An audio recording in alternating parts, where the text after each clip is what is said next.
क्या आपके साथ कभी ऐसा हुआ है कि कई सीजन्स में आपका मन करता है कि आप प्रार्थना करें और प्रार्थना में लीन रहें, और कई बार ऐसा होता है कि काफी दिन निकल जाते प्रार्थना ही नहीं की जाती।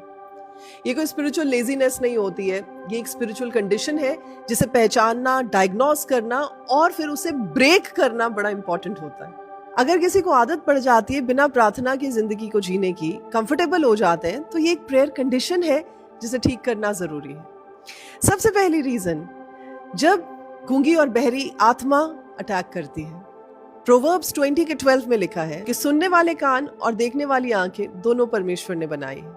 लेकिन कई बार आप सुन नहीं पाते, देख नहीं पाते परमेश्वर को, और आप फ्रस्ट्रेट हो जाते हैं स्ट्रगल्स की वजह से, डिलेज की वजह से, डिसअपॉइंटमेंट्स की वजह से, और आपका मन ही नहीं करता कि आप कुछ बोले। उस समय इस आत्मा से अपने आप को छुड़ाना कैसे है? आपको परमेश्वर के बारे में जो पता है उसको जोर जोर से बोलना शुरू करें। अगर परमेश्वर दयावंत है, परमेश्वर की करुणा आपके साथ है, परमेश्वर फेथफुल है, तो इस बात को डिक्लेयर करना शुरू करें, और ऐसा करने से वो गूंगी बहरी आत्मा आपको छोड़कर चली जाएगी। दूसरा कारण, जब कोई इंसान चुप्पी के क्षेत्र में जाकर बस जाता है। भजन संहिता 94 के 17 में लिखा है कि अगर परमेश्वर मेरे साथ ना होते तो मैं उस चुप्पी के स्थान में, उस मौन रहने वाले स्थान में बस जाता। Actually this is a very dangerous position. योना नबी ने भी देखिए उस जगह पर प्रार्थना की थी। आप भी कर सकते हैं। हो सकता है इस समय आप परमेश्वर को नहीं देख पा रहे, नहीं सुन पा रहे, लेकिन जो जो अच्छे काम, भलाई की चीजें परमेश्वर ने आपके साथ की हैं, उनको डिक्लेयर करना शुरू करें।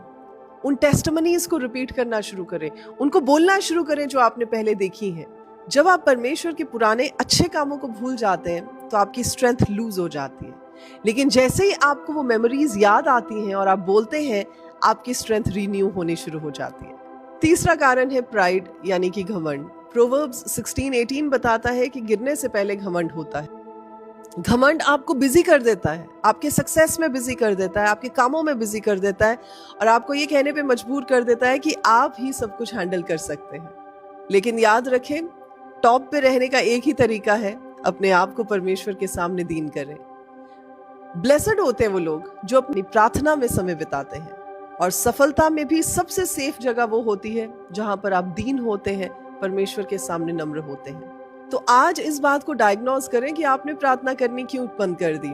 क्या आपको सब कुछ मिल गया इसलिए, या आपको प्रार्थना में कुछ मिला नहीं है और आप डिस्करेज हो गए इसलिए आपने प्रार्थना करनी बंद कर दी है, या फिर आपको ऐसा लगता है कि इतना लंबा समय निकल गया है, प्रार्थना का जवाब तो आया ही नहीं, परमेश्वर शायद अब करना ही नहीं चाहते।